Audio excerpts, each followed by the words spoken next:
Hey Internet, and hello my wolf pack. My name is Luciana.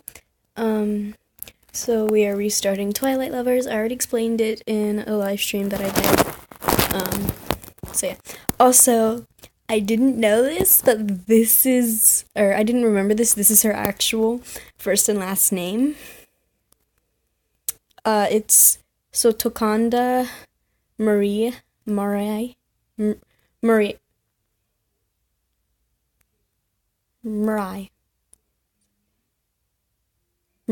yeah, because if you say senpai or hentai, those both end with AI. It's pronounced I. So, yeah.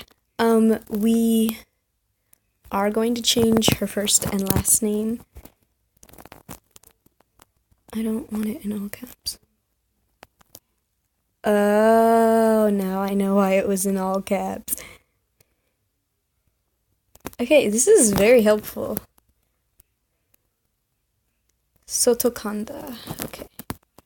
I'll leave her last name the way it is. So, yeah. Her first name is Wolf. Okay. Back at episode 1. I have not done episode 1 in such a long time. Oh! I get to restart this! And say it right! Yay! Okay. My heart pounds as I reach to open the double glass doors of Sunderland's Research, LLC. You can do this, Wolf. Just take deep breaths. I pull the door with my hand, clammy with sweat. Ew. And walk up to the woman at the front desk. I like how my hair is completely fine once I dye it, but yet when my hair was at its natural color, which I miss, I don't care. Okay, enough talking about my hair. This is why I don't have time to make the videos and just have to stop at random points, and we never get things done, so. Good morning, I'm here to start my administrative job. The older woman gives me a cool once-over. Back off! Yikes. The CEO, Keith Sunderland, is expecting me. My name's Wolf, isn't it? Glad you came, and so punctual. Here we go again with this.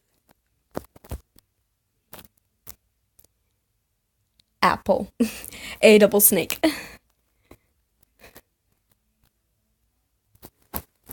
Also, I said apple first, and then I said a double snake. Huh? I actually learned that from my friends. I turn and my breath hitches to see a tall man in a suit and tie and the most captivating dark eyes. What? So, we're gonna do Colin's route first. Because I have a feeling it has a really bad ending.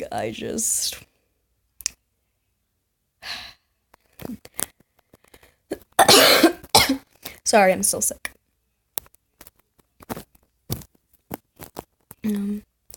All I can do is stare from his eyes to the mischievous smile on his lips, and then to his offered hand. It's already starting in the beginning of the game. Say something, Wolf. Don't just stand here like an idiot. I'm Keith. Keith Sunderland. Looks like my assistant, Colin. Remember when I messed up with the sentence? Okay. I'm Keith. Keith Sunderland. Looks like my assistant, Colin, did a good job picking you for the position. I finally. Right? A rakish smile spreads across his face, just as memorizing as his eyes. Why does it sound like I'm whistling every time I say S?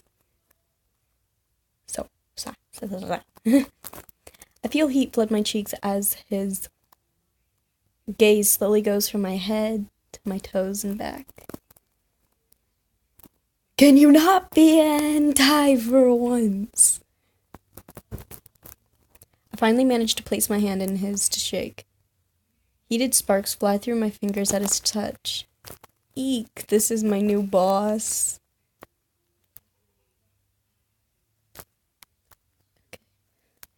Right, I guess Colin did a good job picking me, Did a good job picking me, Ugh, you sound like a fumbling idiot wolf.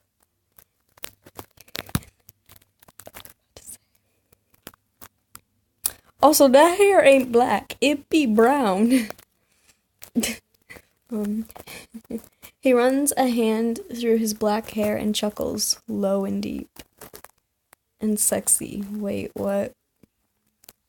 Yeah. What?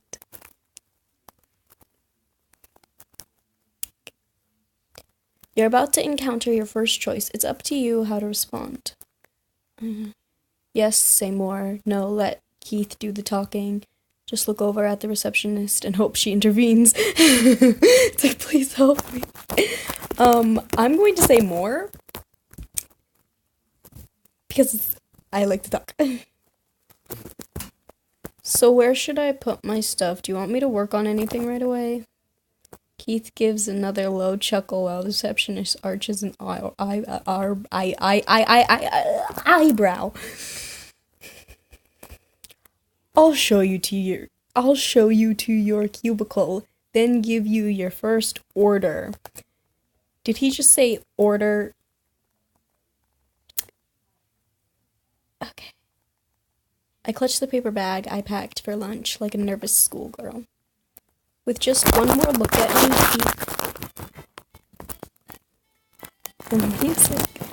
Keith turns and gestures with a commanding wave of his hand for me to follow. Can you hear me over that?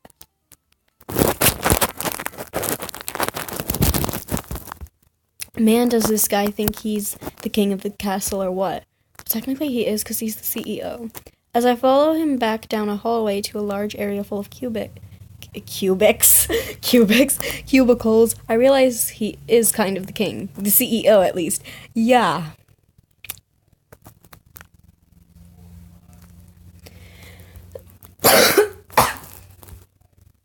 Sorry. Keith stops in front of a desk with the usual shorter walls surrounding it.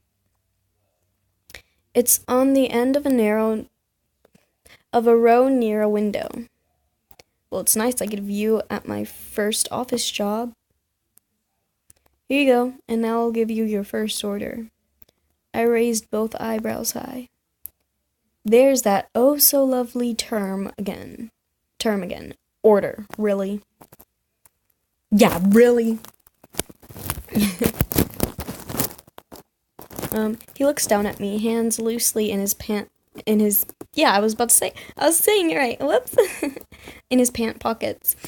And that annoyingly disarming half smile on his face. Hey, remember when I ended a video right here? No, just me, okay. Bring me a double shot espresso up to my office. It's the biggest one on the top floor. Without another word, he turns on his heel and saunters off. Oh, I'm so important. What? I'm left gaping after his lean, but clearly athletic figure. Did he really just order me to fetch him?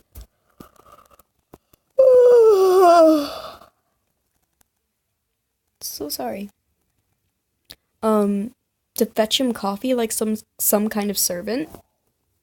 Sighing, I put my bag lunch on my new desk and muttered to myself, where on earth am I supposed to get a double espresso? A higher pitched voice comes to my left, makes me jump. I had it right. Okay. You can get it from the break room machine. My voice is so messed up. I'm so sorry.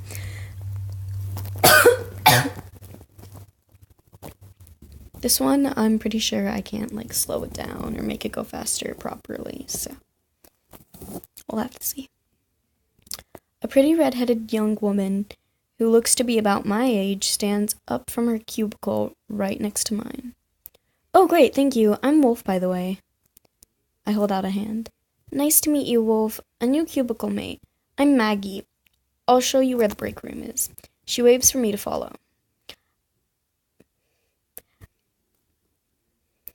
I put my purse down and follow gratefully down the hall and into an open area room.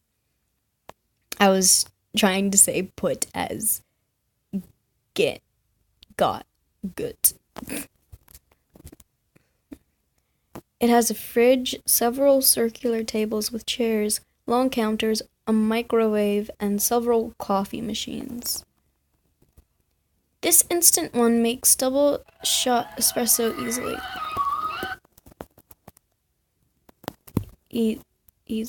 Easily. I'll show you. I forgot that I need my face cam over there. Whoops. With a few pushes of the buttons, it starts to brew the espresso. So Wolf, don't let the bossy attitude get to you. It already is, dear.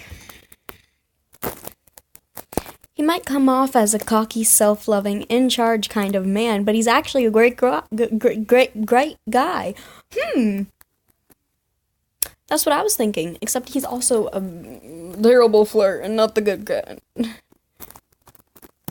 I haven't done his route yet. Obviously, I haven't even finished Colin's, so... Really? My leg is okay. There we go. Okay.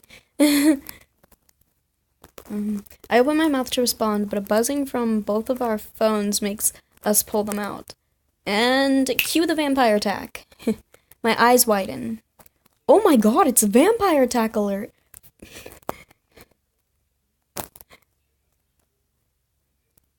VAA. It's a VAA. 5 humans killed and 2 in the hospital, critical condition. I exchanged a horrified look with Maggie. Though most vampires who live along with us humans are peaceable,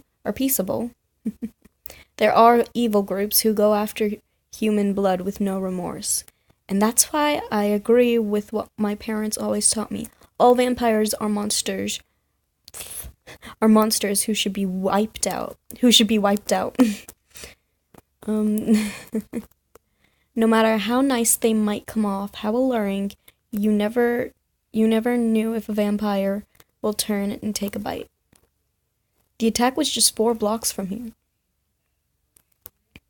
Should I look more at what happened in the vampire attack? Yes, I want to know what to look out for near here. No, I don't want to see the details of what those monsters did. I'm not going to look myself, but ask Maggie about the details. I'm gonna say yes. Just because. With a shiver, I scroll down on my screen to see more details. Ugh. My voice was shaking, oh my goodness. With a shiver, I scroll down on my screen to see more...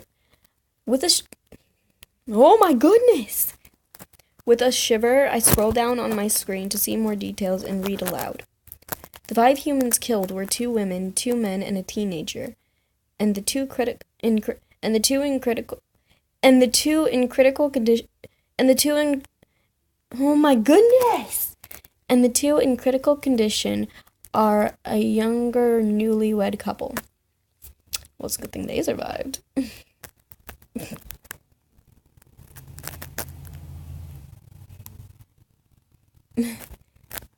I look up at Maggie, who looks just as upset and somber as I feel.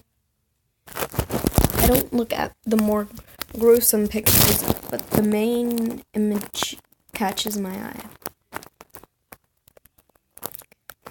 It shows the panicked people around and further in the back, a side shot of one attacking vampire. He's wearing a white cloak with a hood. Sebastian. Also, I saw, in the information, there was one with Sebastian in, the group of people, and I'm pretty sure maybe he has a root. I don't know. We'll have to check it out. I want to forget all about this horrific vampire attack. I try to focus on your new job. Sighing, I pull the ready double shot espresso in its little cup from the machine. Did I miss something? I feel like I just skipped over something. Whoops.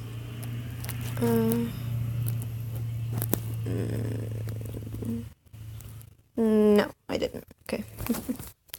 Well, I hope the two in the hospital make it out okay.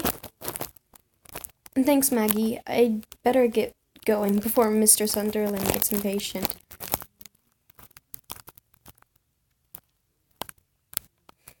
Maggie offers a smile and puts her phone away. Why am I not just skipping over this? I have no idea. I'm gonna go ahead and do that.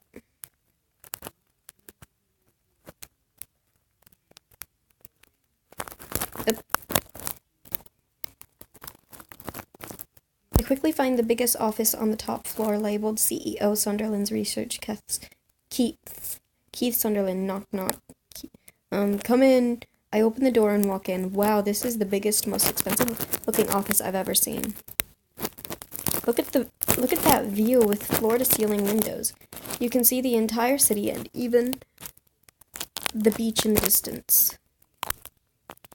Ah, Wolf, I see you've successfully completed my first order. Quit calling it an order, you old man.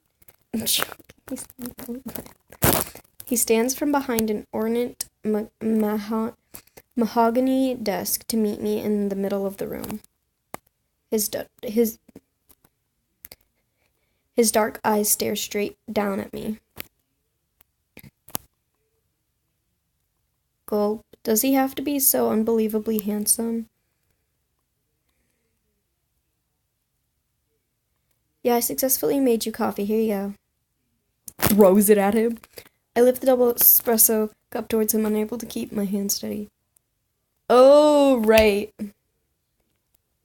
She spills it on him. I forgot about this. His fingers come closer to mine, about to take the cup. But the slight touch sends my nervous system into overdrive. My hand lurches, and I watch in horror as the dark coffee lies forward, splattering over Keith's tie, shirt, and suit.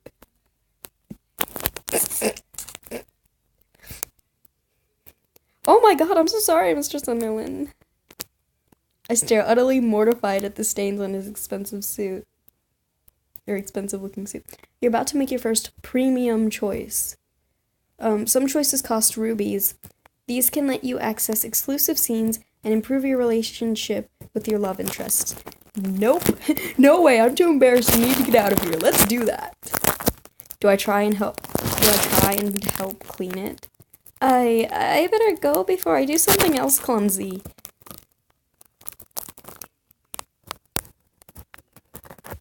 It's gonna happen.